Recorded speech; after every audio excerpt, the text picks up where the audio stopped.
자, 172페이지에 컨버스부터 보겠습니다. 컨버스. 자, 이 컨버스 이론을 한번 보시면은, 자, 레일리. 자, 여러분 배우셨던 레일리의 소매 인력의 법칙을 수정을 한 겁니다. 자, 레일리의 소매 인력의 법칙을 수정해서 나타나는 게 바로 컨버스 이론이죠. 컨버스는 수정된 소매 인력의 법칙 또는 컨버스의 뭐라고 한다? 분기점 모형이라고 하죠.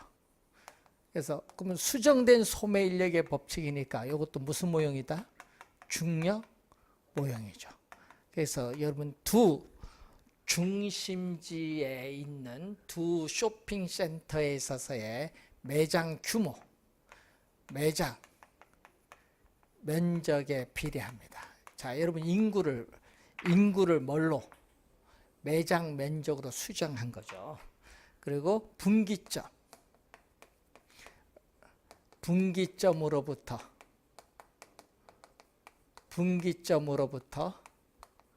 거리의 제곱에 반비례한다.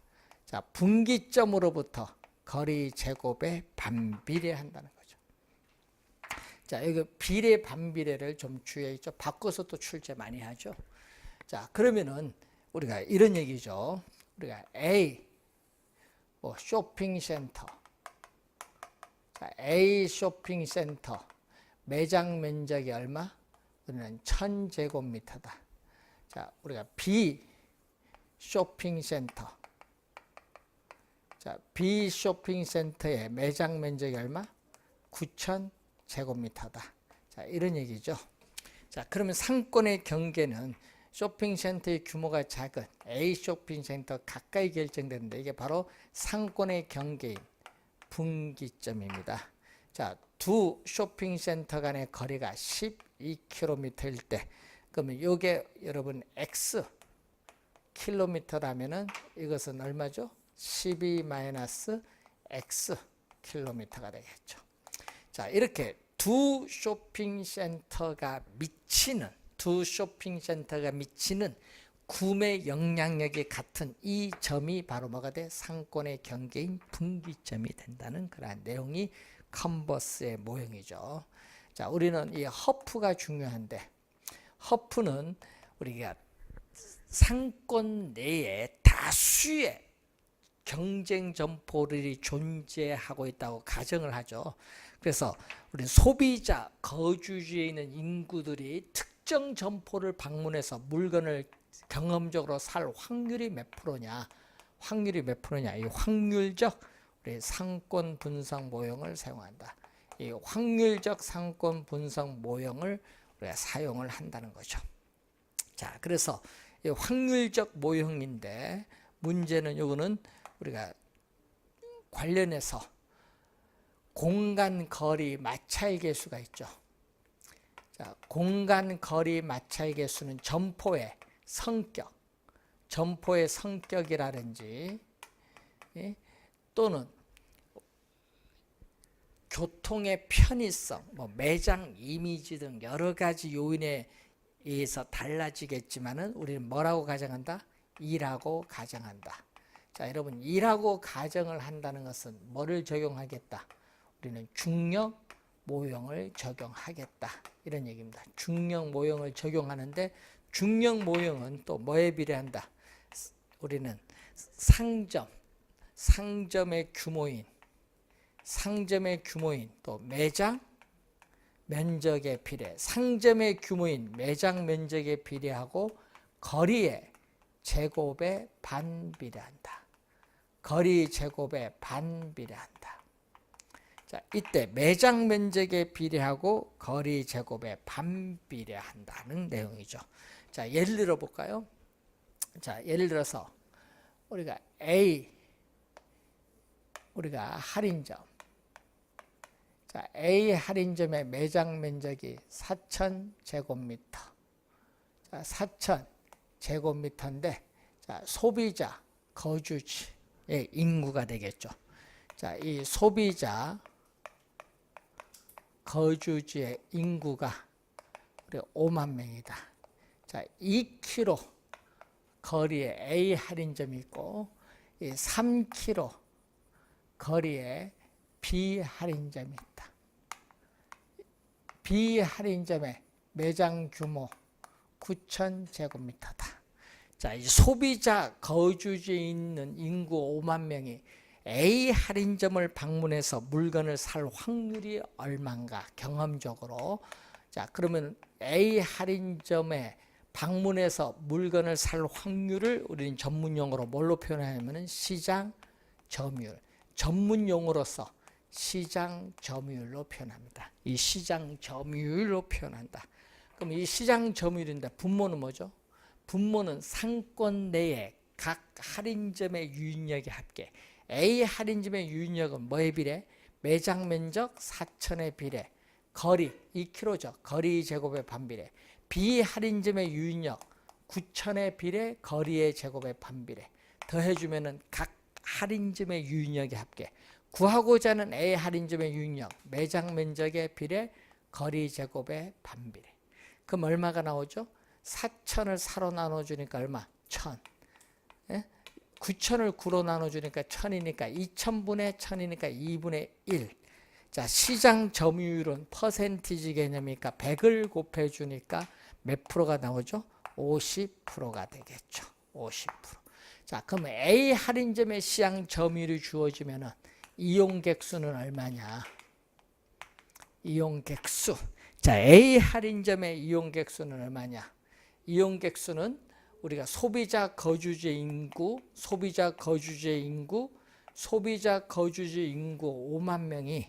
5만 명이 소비자 거주지 인구 5만 명이 특정 점포를 방문해서 물건을 살 확률이 몇 프로다?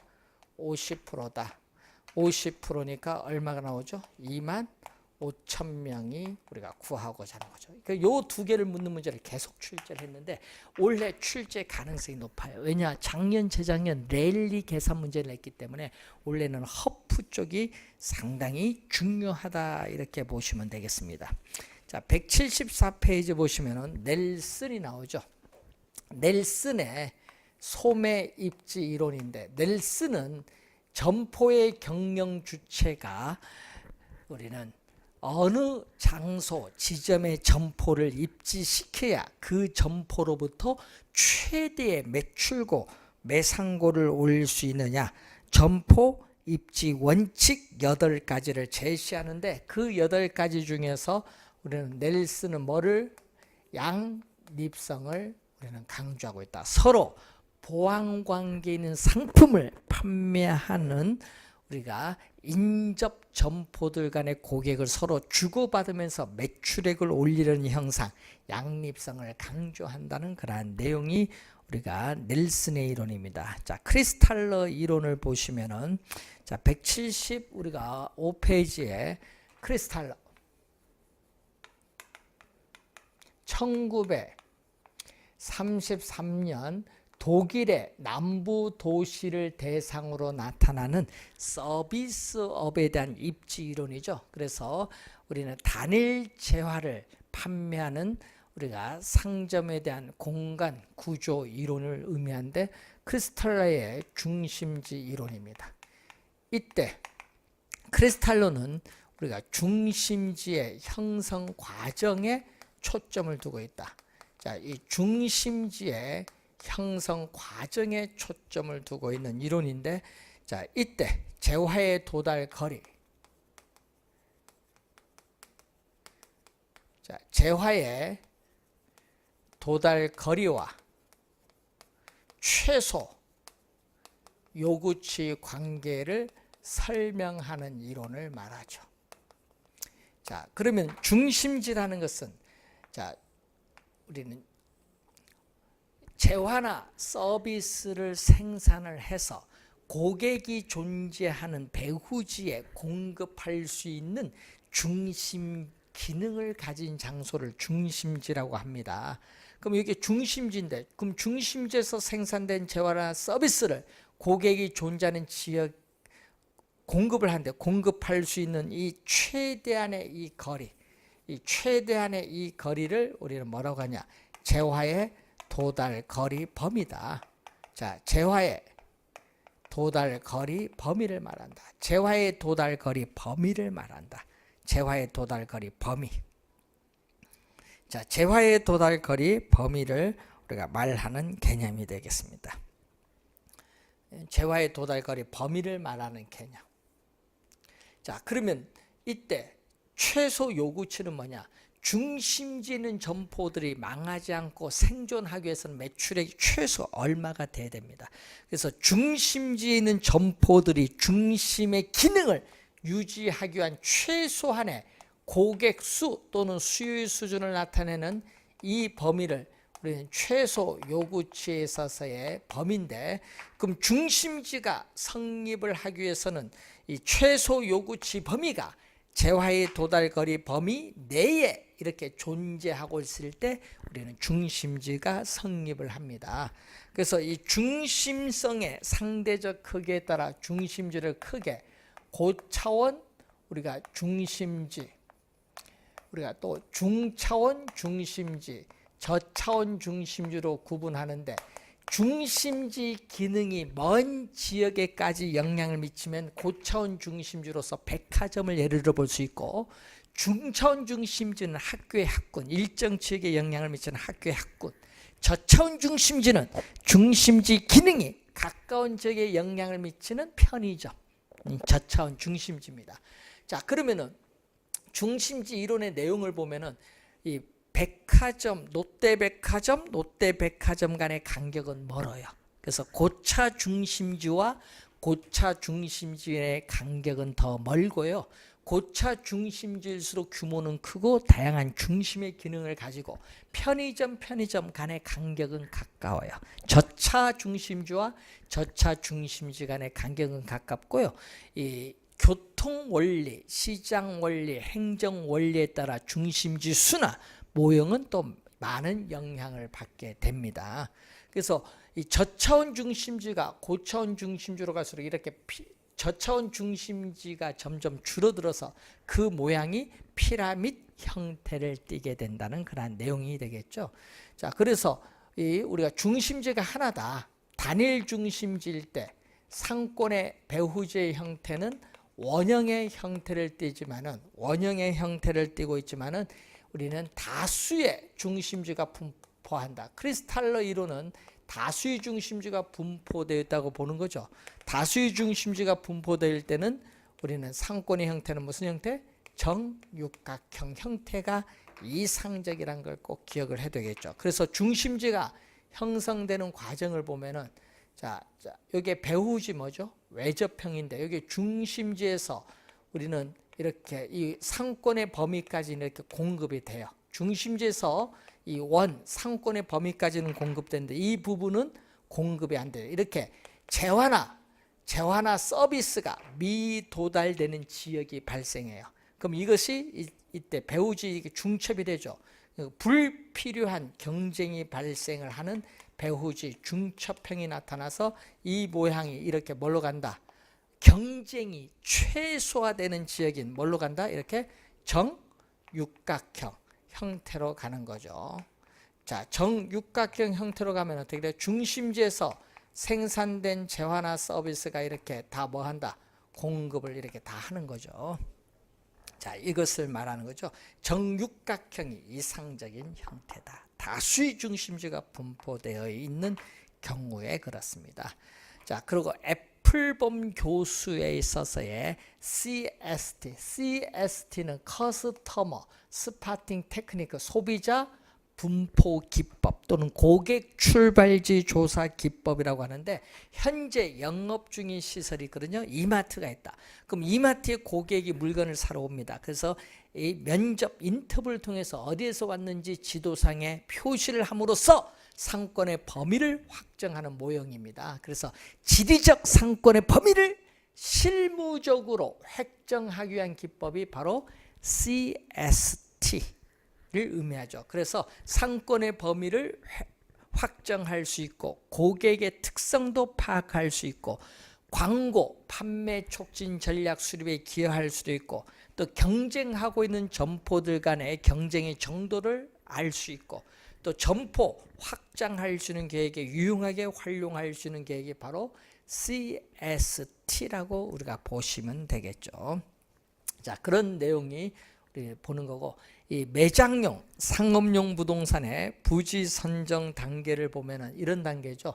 자, 여러분이 우리가 어떤 지역에 이미 영업을 하고 있는 기존의 점포가 있어요. 어떤 지역에 이미 영업을 하고 있는 기존 점포가 있는데, 이 기존 점포에서 우리는 속해 있는 그 지역, 기존 점포가 속해 있는 지역에 있어서 1인당 평균 매상고, 그 지역의 주민들의 소득 수준, 인구 이런 것을 고려해서 우리는 한 개의 점포가 유지되기 위한 최소 요구치가 얼마냐, 이걸 우리가 파악하는 것을 기존 부지의 분석입니다. 그게 바로 기존 부지의 분석을 말하고, 그러면은 기존의 점포가 이제 분석을 합니다. 한 개의 점포가 유지되기 위한 최소 요구치를 파악을 해서, 그 다음에 어떻게 돼요? 우리는 목표로 하고 있는 도시를 충족시켜 주고 있느냐, 충족시켜 주지 못하느냐 분석을 해야 돼요. 그래서 충족시켜 주지 못하는 도시를 대상으로 도시 분석을 하죠. 그래서 할인 현금 수지 분석을 통해서 순현가가 0보다 크면은 어떻게 돼요? 신규 점포가 추가로 입지할 여건이 된다는 거고, 순현가가 0보다 작으면은 이미 기존 점포들이 포화 상태에 있기 때문에 신규 점포가 입지하기는 어렵다, 이런 걸 분석하는 겁니다. 자, 그러면은 이렇게 기존 점포가 속해 있는 어떤 도시를 분석하는데, 이 도시의 지역을 이렇게 여러 개로 이렇게 나눌 수 있죠. 이렇게 여러 개로 나눌 수 있어요. 자, 이때 우리가 여기에 근린 지역에 대한 분석을 하죠. 그러면은 각 근린 지역을 분석을 했을 때 해당 업종에 대한 주민들의 지출 가능한 금액이 얼마인가 추계를 하게 돼요. 그러면 다 분석을 했을 때 그 중에 어느 하나를 이렇게 선정을 해야 돼요. 이게 뭐죠? 대상 어느 지역, 근린 지역을 하나 선정을 할 때는 어떻게 세 번째 단계에서 구한 해당 업종에 대한 주민들의 지출 가능한 금액과, 그리고 첫 번째에서 분석한 한 개의 점포가 유지되기 위한 최소 요구치 차이가 가장 큰 지역을 선정을 해야 돼요. 그래서 선정을 하면은 요 지역 내 어느 지역에 점포가 입지하는 것이 좋은가, 대상 부지를 선정을 하겠죠. 대상 부지를 선정할 때는 이 최대 수익을 창출할 수 있는 부지를 선정해야 되는데, 대상 부지가 입지함으로써 동일 해산의 다른 점포는 어떻게 돼요? 매출액이 줄어들 수 있기 때문에 대상 부지를 선정할 때는 회사 전체 수익 극대화를 고려해서 선정을 해야 된다는 내용이죠. 그럼 대상 부지를 선정하면은 선정된 이 대상 부지에 있어서의 가능 매상고 또는 잠재 매상고라고 하죠. 포텐셜을 번역한 거죠. 가능 매상고, 우리는 잠재 매상고 얼마냐, 잠재 매상고 얼마냐 추계를 하는 방법이 나와요.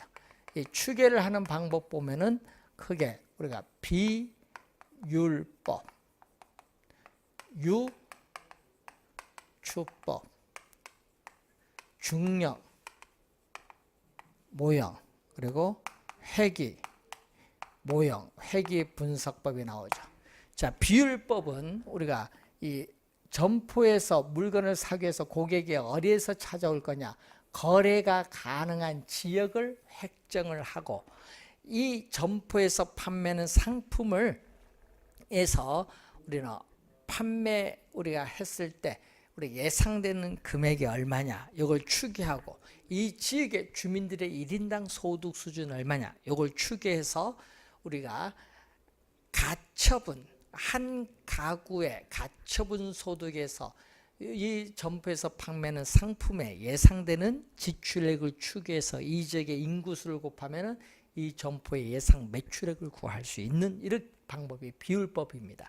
그 과정에서 비율법은 주관성이 가장 많이 개입되는 방법이고, 유추법 또는 유사 점포법이라는 것은 이 점포 갖고 분석하는 것이 아니죠. 이 대상 점포 갖고 분석하는 것이 아니라 이 대상 점포가 속해 있는 동일 회산의 유사 점포를 가지고 이 지역의 시장과 고객을 분석을 해서 대상 점포의 가능 매상고를 우리는 추계하는 방법을 유추법, 유사점포법 또는 유비법이라고 하죠.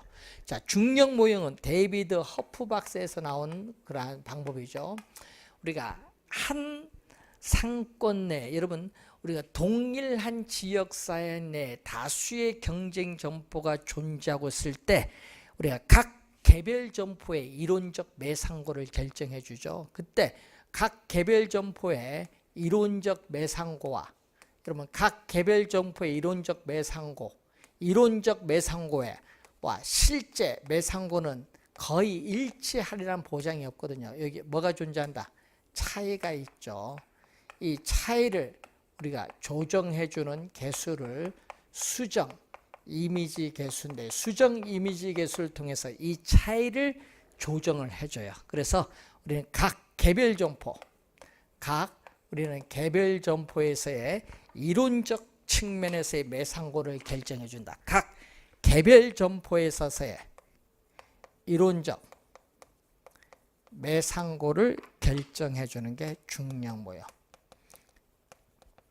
되겠고, 나중에 문제집 나오면 이걸 문제를 통해서 어떻게 적용되는지 한번 풀어볼 거고, 회귀 모형은 회귀 분석 모형이죠.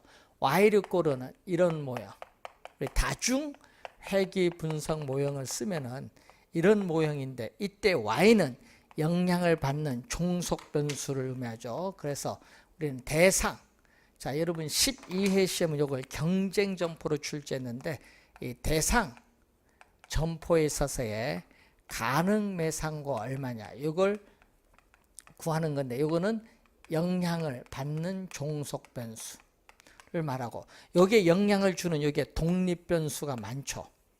이 독립 변수입니다. 가능 매상고에 영향을 미치는 이 독립 변수에는 뭐가 있어요? 뭐 여러분이 우리가 인구라든지 소득 수준이라든지 접근성이라든지 경쟁 점포의 수라든지 매장 이미지라든지 많죠. 자, 이렇게 여러 개의 독립 변수와 종속 변수의 관계를 통계적으로 회귀 분석을 통해서 구하는 모형이 회귀 모형이죠. 그래서 이런 회귀 모형을 통해서 대상 점포의 가능 매상고를 추계하는 방법입니다. 자, 우리 시험 문제 보시면요, 우리가 비율법은 15회 시험에 출제하고 이 전체 내용은 12회 시험에 한번 출제했고, 회귀 모형은 22회 시험에 한번 또 출제했어요. 시험에 나오면 가끔 여기서 출제를 지문에 나와요. 가끔 여기서 출제 지문에 뜹니다. 그래서 이런 지문들이 있다, 이렇게 보시면 되겠습니다. 자, 이까지 해서 상업 입지론을 했는데, 하여튼 여러분 우리 올해 중요한 건 상권 분석 모형의 학자들의 견해인데, 계산 문제는 누가 출제될 가능성이 높다? 원래는 허프가 가능성이 가장 높다는 거 염두에 두시면 되겠고요. 그래서 우리가 다음 주 시간에는 배부의 공업 입지론, 그리고 우리가 지대 공간 구조 이론을 거쳐서 부동산 정책 이론으로 들어가도록 하겠습니다. 자, 오늘 수고하셨습니다.